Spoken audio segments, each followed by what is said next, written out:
আমাদের গৌরব, আমাদের অহংকার, বাংলার বাদ, যার অপরিসীম সাহস স্পিরিট আমাদেরকে গত 1.5 বছর জাতীয় পার্টির মাঠ পর্যায়ের নেতা কর্মীদেরকে আশার আলো জুগিয়েছে, যুদ্ধ করবার স্পিরিট দিয়েছে।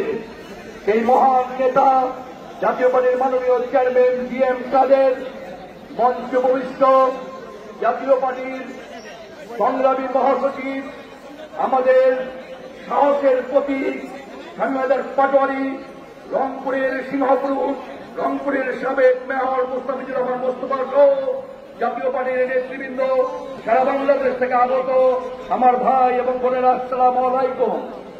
আমি বর্তমান সরকার এবং বাংলাদেশের সকল রাজনৈতিক দলকে আজকে বলতে চাই, আজকে যা দেখছেন এটা একটা টেস্ট, একটা এক্সাম্পল।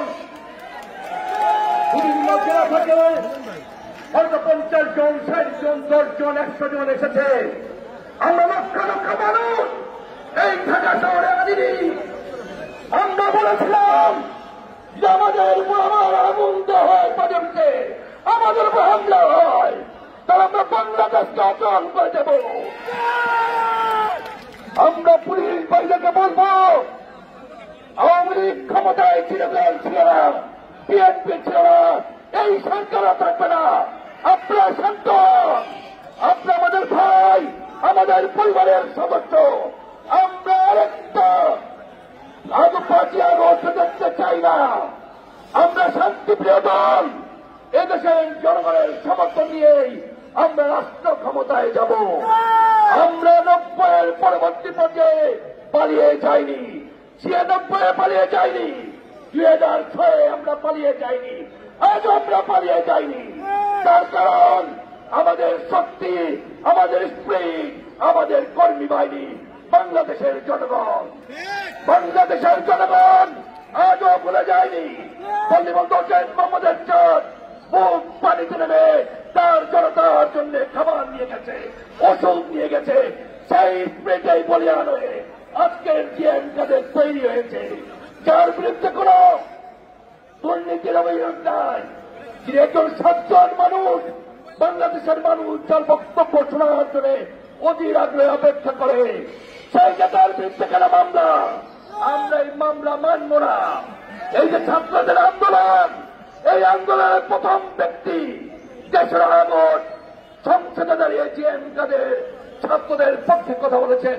কোন রাজনৈতিক দল তখন কথা বলেনি, কথা বলেছে 25 তারিখের পর।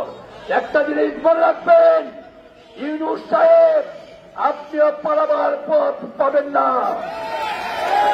জাতীয় পার্টির নেতা কর্মীরা 3 নম্বর 100 বছরের জীবন চাই না। যদি বাঁচতে হয় দিনের মধ্যে একদিন বাঁচবো, আমরা মরব, মাথা নত করবো না। আগামী দিনের সংগ্রামে আপনাদেরকে আহ্বান জানিয়েছি এবং এই সরকারকে আমি চ্যালেঞ্জ দিচ্ছি।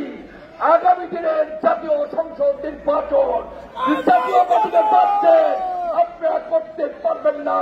রক্তের বন্যা এই ঢাকা শহর বাংলাদেশে বয়ে যাবে। আপনারা ভালো থাকবেন।